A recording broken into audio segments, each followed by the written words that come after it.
If that's the sign of things to come, well done. Thank you. God, it was good.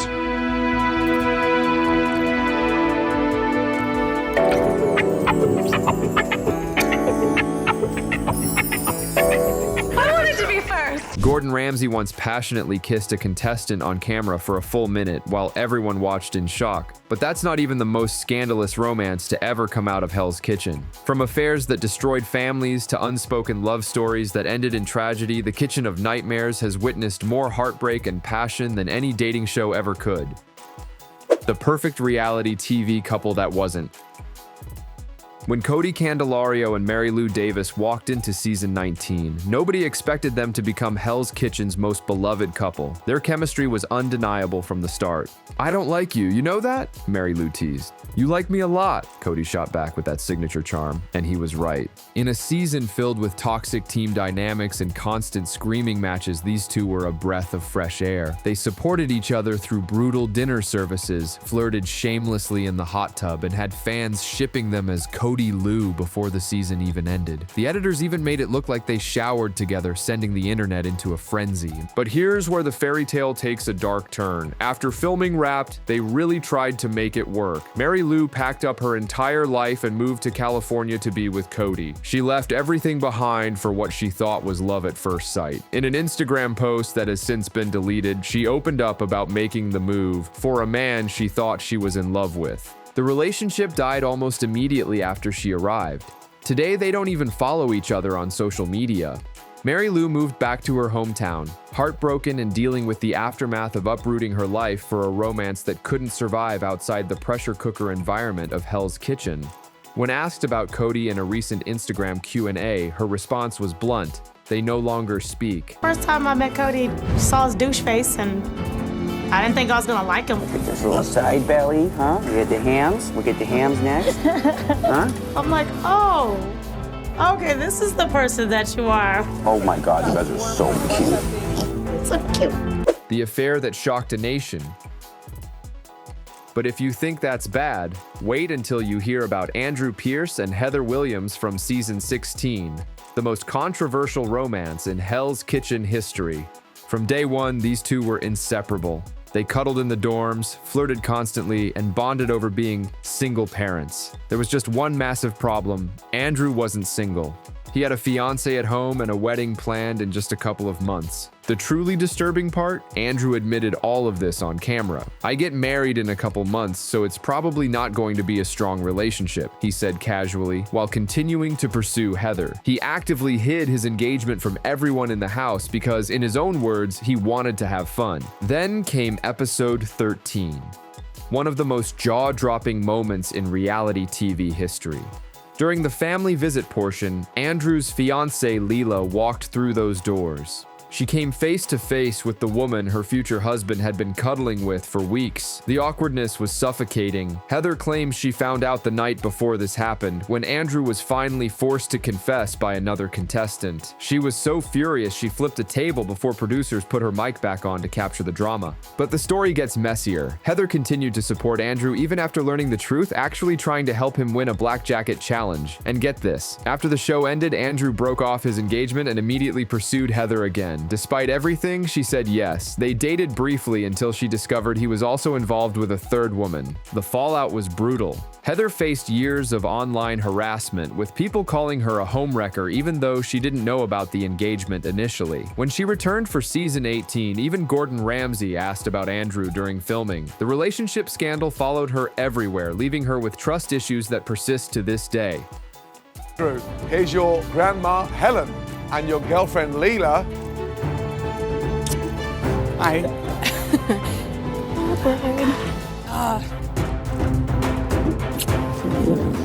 The family destroyer. If you thought Andrew's behavior was bad, Alejandro Nahar from season 21 might have him beat. During his season, Alejandro was portrayed as a devoted family man. He talked lovingly about his wife and young son, even posting heartfelt photos of them together at Disney World with captions about how much they meant to him. But behind the scenes, everything was falling apart. Shortly after filming ended, Alejandro's marriage suddenly ended, and he immediately went public with fellow contestant Alyssa Osinga. The timeline raised raised red flags for fans everywhere. Those sweet family photos deleted in their place, pictures with Alyssa. According to sources close to the situation, Alejandro was secretly flying to New York to spend time with Alyssa while hiding it from his wife. One Reddit user who claims to know the full story said it was more messed up than the comments make it out to be. Alejandro left his wife and young child, moved from Ohio to Texas to be with Alyssa, and they even had a child together while opening a restaurant called The Butcher Cellar. The Hell's Kitchen community turned on both of them instantly. I lost a lot of respect for Alejandro when I found out he abandoned his wife and kid to be with Alyssa, one fan wrote, echoing the sentiment of thousands. What made it worse was that their relationship wasn't even shown on the season. They barely interacted on camera, making the post-show revelation even more shocking. Am I tasting? Mine, chef. Gentlemen. Chef, we're tasting mine. Interesting. And like I said, speaking of those guests, I'm so excited to be joined by Hell's Kitchen 21 alumni, Alejandro and Alyssa. How are you two doing? Kind of give us an update on what's been going on in your guys' life this past year. It's been a crazy year. It's kind of weird that Hell's Kitchen for our season ended in February, and it's not that long ago. So, just been busy. We got some projects that we're working on, and I can't wait to share that with everybody here. So, the what if romance. Not every Hell's Kitchen romance ends in scandal. Some end in what if, and none more so than Holly Ugalde and Jay Santos from season 7. These two were the final contestants, going head-to-head for the grand prize. They were also clearly attracted to each other. Jay famously declared he had 2 goals in Hell's Kitchen: win the competition and sleep with Holly. The producers ran with it, showing them flirting constantly, hanging out in hot tubs, and creating enough sexual tension to make viewers forget they were supposed to be rivals. The moment that cemented their legacy came when they got the dorms entirely to themselves for a night, just the two of them, alone, the night before the biggest competition of their lives. They both changed into bathing suits and got in the hot tub together. The implication was obvious, but then their moment was hilariously interrupted by another contestant joining them. Yeah. You spray out polish? Gross. I have 2 goals in Hell's Kitchen, and one is to win. Shut it real good. Real good. And my second is to sleep with Holly. It's better if you do it on your knees, too. Well, would you like to have, like, the nuptials? Oh, my. Well, I'm sure in that case we can... I do. You run by the hour? A special rate. The tragedy nobody saw coming. Sometimes the most powerful love stories are the ones never spoken aloud. This is the heartbreaking truth about Heather West and Rachel Brown from season 2. On screen, they appeared to be close friends and strong allies. Heather, who identifies as part of the LGBTQ community and was the first lesbian to win a major reality cooking show, formed what seemed like a tight friendship with Rachel, an openly lesbian chef and fan favorite. They supported each other through brutal services, and there was an undeniable chemistry that fans picked up on. But the truth was much deeper. Years later, Heather revealed that Rachel was her very first love at first sight experience. I bugged out. I gave Rachel the biggest hug, she recalled of their first meeting. The connection was instant and powerful. One contestant even called them out on camera, saying, "Heather's making eyes at Rachel, Rachel's making eyes at Heather." The tragic part? Heather never confessed her feelings. She never told Rachel how she really felt. And 10 months after season 2 aired, Rachel Brown took her own life at age 41. We're not here to make friends. We're here to earn a serious job. Hunt being the cleaner, the organizer, the motivator. Now, is that clear? Yes. The brief but beautiful.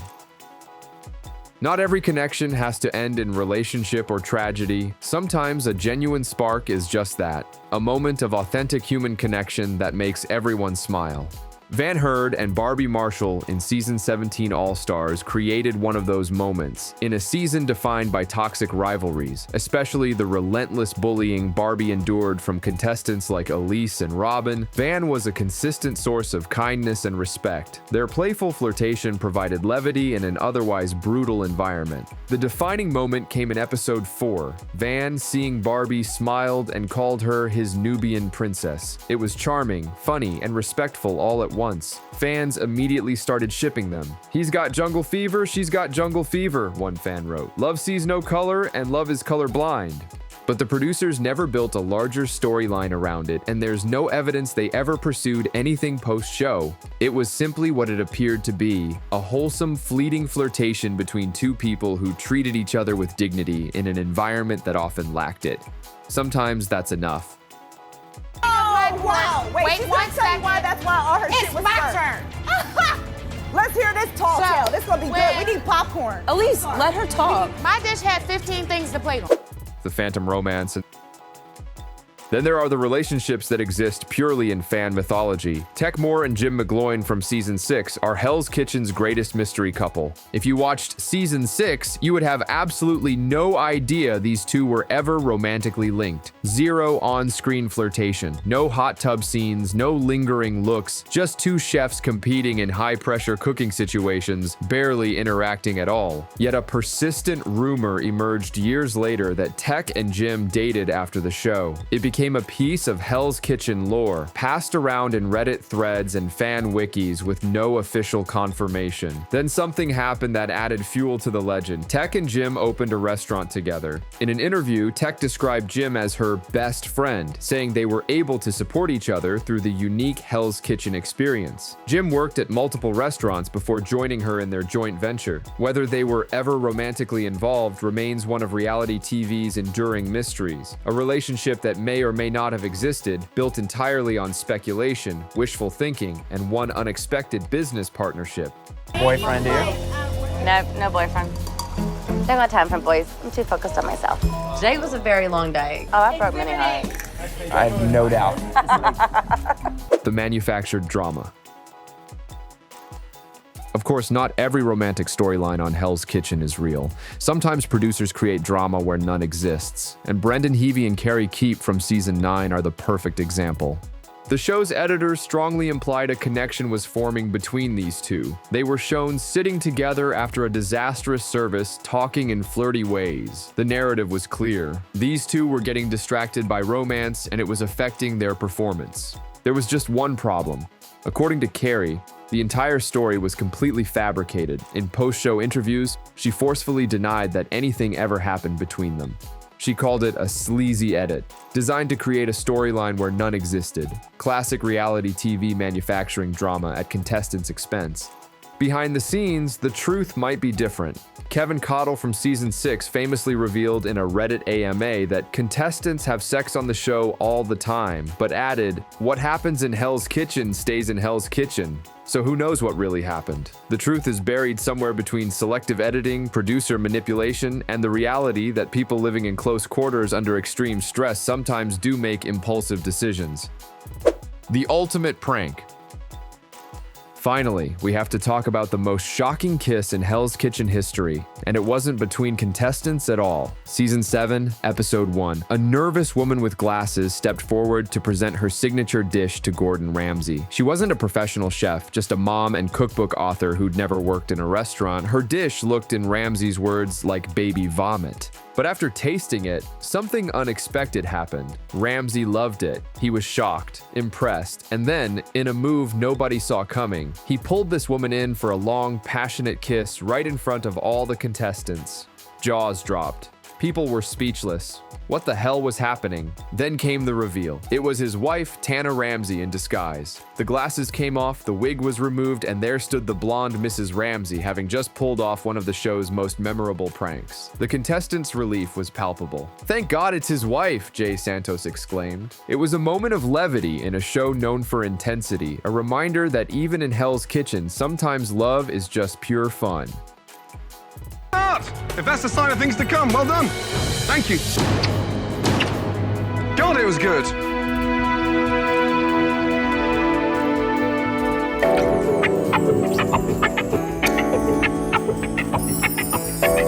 I wanted to be first. Closing.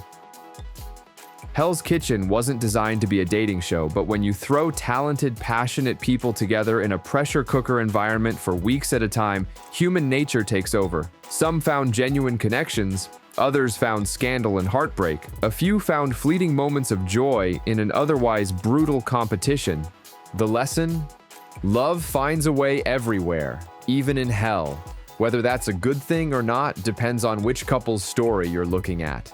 From affairs that destroyed families to friendships that could have been more, from strategic flirtation to genuine heartbreak, Hell's Kitchen has seen it all. These contestants came for culinary glory, but some found something they weren't looking for. And whether those romances ended in happiness, tragedy, or just became fan-created mythology, they remind us that behind every chopped onion and perfectly seared scallop, there's still a human heart beating, sometimes for another person standing right across the pass. Want more wild Hell's Kitchen stories? Hit that subscribe button and turn on notifications because the drama in that kitchen goes way deeper than burnt risotto and raw chicken. See you in the next one.